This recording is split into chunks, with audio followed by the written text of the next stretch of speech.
رسالت میں کیا پڑھیں؟ آقا کی بارگاہ میں حاضر ہوں تو عرض کیا کریں؟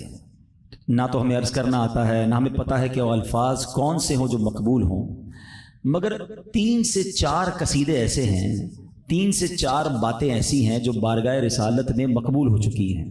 امام بصیری کا قصیدہ نبی پاک نے چادر عطا کی، حضرت امام جامی رحمۃ اللہ تعالی علیہ کا وہ قصیدہ تنم فرسود جاں پارا ز ہجرا یا رسول اللہ، تیسرا قصیدہ سبحان اللہ اج سکھ متراں دی ودھیری ہے، یہ حضرت پیر میر علی شاہ صاحب کا جو قصیدہ ہے نا، یہ قصیدہ اتنا مقبول ہے کہ ان کو پیارے آقا علیہ الصلوۃ والسلام کی خواب میں زیارت نصیب ہوئی ہے وادی حمراء میں۔ تو یہ 3 قصیدے ہو گئے، اور چوتھا قصیدہ سبحان اللہ سیدی اعلیٰ حضرت کا وہ قصیدہ ہے، وہ سوئے لال زار پھرتے ہیں تیرے دن اے بہار پھرتے ہیں، ہر چراغے مزار پر قدسی کیسے پروانہ وار پھرتے ہیں۔ اللہ آپ کو موقع بھی دے، اللہ کرے یاد بھی رہے، تو یہ چاروں قصیدوں کے کچھ اشعار آقا کے مواجے پر کھڑے ہو کر کے حضور میری تو کوئی بات نہیں، مجھے بولنا بھی نہیں آتا، مجھے پتہ بھی نہیں کیا عرض کروں، آپ کے ان 4 مقبول عاشقوں کا میں جو انہوں نے لکھا وہ عرض کر رہا ہوں، حضور مجھ پر بھی کرم فرما دیجئے۔ آپ پر خود ایک کیفیت بن جائے گی جب آپ پڑھیں گے کوئی کیوں پوچھے تیری بات رضا تجھ سے شیدا، بلکہ ہم اپنے بارے میں تو یہ کہیں گے تجھ سے کتے ہزار پھرتے ہیں۔ تو اللہ کریم بارگاہ رسالت کا خاص فیضان ان 4 عظیم ہستیوں کے ذریعے ہمیں عطا فرمائے، ان کے صدقے نصیب فرمائے۔ اللہ کی رحمت سے میں جتنا اللہ کا شکر ادا کروں، جب سے قصیدہ بردہ شریف تو بچپن سے پڑھتے ہیں، اور جب سے پڑھتے تھے تو بڑا شوق تھا کہ کبھی زندگی میں امام بصیری رحمۃ اللہ تعالی علیہ کے مزار پر حاضری ہو۔ تو جب ہم مصر گئے تھے تو امام بصیری کے مزار پر جب حاضری ہوئی تو میں نے اپنی زندگی میں ایک ہی بار یہ سارے اشعار پڑھے ہیں، اور اللہ کی رحمت سے امام بصیری کے قدموں میں بیٹھ کر پڑھنے کا موقع ملا، اللہ وہ پڑھنا بھی قبول فرمائے۔ تو بہرحال یہ قصیدہ بردہ شریف سے ہمیں شغف ہونا چاہیے، شوق ہونا چاہیے۔ تو یہاں میں 2-3 باتیں اور عرض کر دیتا ہوں۔ امام بصیری جو ہیں یہ صدیوں پرانے بزرگ ہیں، امام جامی یہ صدیوں پرانے بزرگ ہیں۔ اب ان دونوں قصیدوں میں کچھ ایسے معاملات بھی حل ہو جائیں گے جو کنفیوژن پھیلائی جاتی ہے، جو عقیدے پر بات کی جاتی ہے کہ یا رسول اللہ کیوں کہتے ہیں، نبی پاک کو یا کے ساتھ کیوں پکارا جاتا ہے، یہ تو جناب آج کل کے لوگوں نے شروع کر دیا، یہ تو درست نہیں ہے۔ قصیدہ بردہ شریف پہلی بات دنیا کا کون سا کونا ہے اور دنیا کی کون سی زبانیں جو نہیں پڑھتے، ٹھیک ہے؟ اب اس میں کیا کون سا شعر ہے؟ یا اکرم الخلقی مالی من الوذ بہ، اے تمام مخلوق میں مکرم، تمام مخلوق میں افضل و اعلیٰ ہے۔ اب یا اکرم الخلقی مالی من الوذ بہ یہ کون کہہ رہے ہیں؟ امام بصیری کہہ رہے ہیں، اور اس زمانے سے کہہ رہے ہیں۔ اچھا آ جائے امام جامی کے قصیدے پر، اس میں تو اس کہتے ہیں نا پنجابی میں گلی مکا دی ہے، آپ نے تو ہر شعر میں کیا کہا؟ تنم فرسود جاں پارا ز ہجراں یا رسول اللہ، دلم پز مرد آوارا ز اسیاں یا رسول اللہ، ہر شعر میں یا رسول اللہ کا ذکر کیا۔ یہ صدیوں سے قصیدہ پڑھا جا رہا ہے، یہ اردو زبان میں نہیں ہے، یہ فارسی زبان میں ہے، اور سبحان اللہ کمال کر دیا۔ آپ کے اشعار کو بندہ سمجھ جائے نا تو اس کے آنسو نہیں رکتے۔ جو انداز اختیار کیا، جو مسکینی اختیار کی، جو آقا کی بارگاہ میں عرض و معروض کا سلسلہ پیش کیا، وہ کہتے ہیں جو سوئے من گزراری من مسکین ناداری فدائے نقش نالے لکھ کنم جاں یا رسول اللہ۔ حضور کبھی آپ مجھ مسکین کی طرف جب تشریف لائیں، مجھ پر بھی کرم فرمائیں، میرے گھر بھی قدم رنجا فرمائیں۔ حضور آپ کے قدموں پر نہیں، آپ کے نالین پاک کے نقش پر جامی اپنی جان قربان کر دے گا۔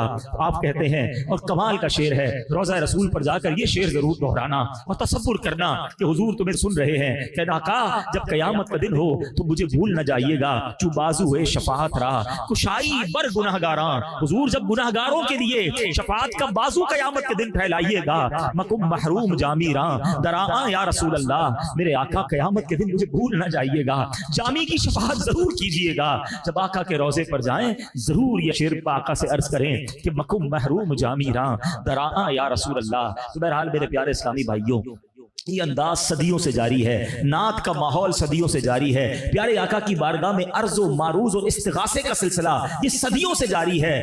آج کل اگر کوئی لوگ کنفیوژن پھیلائیں تو ان باتوں میں نہ آیا کرو، یہ عشق کی باتیں ہیں جو عشق والوں کو نصیب ہوتی ہے۔ بس اللہ سے ہم دعا کرتے ہیں کہ دمے واپسی تک تیرے گیت گاؤں، بس اللہ ایسا بنا دے کہ مرتے وقت بھی، مرتے دم تک ہم نبی پاک کے گیت گاتے رہیں۔ مفتی اعظم ہند مصطفی رضا خان صاحب نوری کا شعر ہے کہ دمے واپسی تک تیرے گیت گاؤں، محمد ممجد پکارا کروں میں، بلکہ حضور قبر میں بھی پہنچ جاؤں نا اور مجھ سے جب فرشتے میرا دین پوچھیں، میرا ایمان پوچھیں، ساری زندگی آپ ہی کا نام لیا ہے، آپ ہی کے گن گائے ہیں، تو پھر میں نے کیا کرنا ہے کہ میرا دین و ایمان فرشتے جو پوچھیں، میرا دین و ایمان فرشتے جو پوچھیں، آقا تمہاری ہی جانب اشارہ کروں میں، کیونکہ میرے تو آپ ہی سب کچھ ہے رحمت عالم، میں جی رہا ہوں زمانے میں آپ ہی کے لیے۔ تو بڑی کمال کی باتیں ہیں۔ قصیدہ بردہ شریف کو اگر ان اشعار پر آپ ترجمہ پہ غور کریں تو کیا التجائیں ہیں، کیا خوبصورت باتیں ہیں۔ تو بہرحال میرے پیارے اسلامی بھائیوں، اس طرح کے وظائف اور اس طرح کی باتوں کو اور عشق رسول کو بڑھانے والے کلاموں کو ہمیں سنتے رہنا چاہیے۔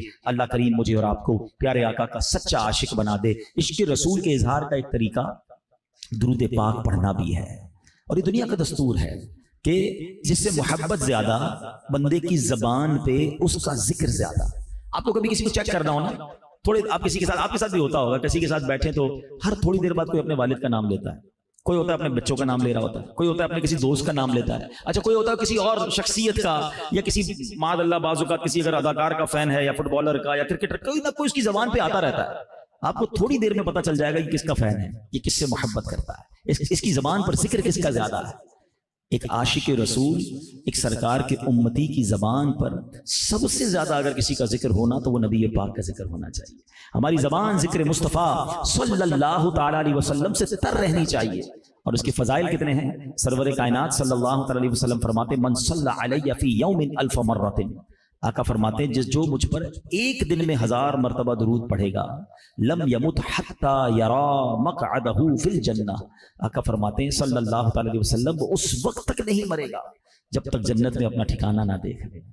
آئے ہائے، ادھر رہتے رہتے جنت میں گھر دکھا دیا جائے گا، صرف 1000 بار درود پڑھنا ہے۔ فضول باتوں سے بچائیے اپنے آپ کو، موبائل پر، سوشل میڈیا پر ہمارے گھنٹوں نکل جاتے ہیں، جیب میں تسبیح رکھا کرو، جب موقع ملے نا ذکر و درود سے زبان تر رکھیں۔ کچھ لوگ ملتے ہیں کہتے بھی ہیں یار ہماری آنکھیں عشق رسول میں نہیں بہتی ہیں، مدینے کی بات ہوتی ہے ہماری آنکھوں میں ویسے آنسو نہیں آتے، ہم اور لوگوں کو دیکھتے ہیں۔ اگر آپ درود پاک کے عادی ہو گئے نا، آپ کے دل میں انشاءاللہ عشق رسول کی شمع جلنا شروع ہو جائے گی، آپ کا دل انشاءاللہ محبوب پاک علیہ الصلوۃ والسلام کے عشق کا مدینہ بننے لگ جائے گا۔ میں بھی نیت کروں، آپ بھی نیت کریں کہ انشاءاللہ روزانہ کثرت کے ساتھ درود پاک پڑھیں گے۔ صلو علی الحبیب صلی اللہ تعالی علی محمد صلی اللہ علیہ وسلم۔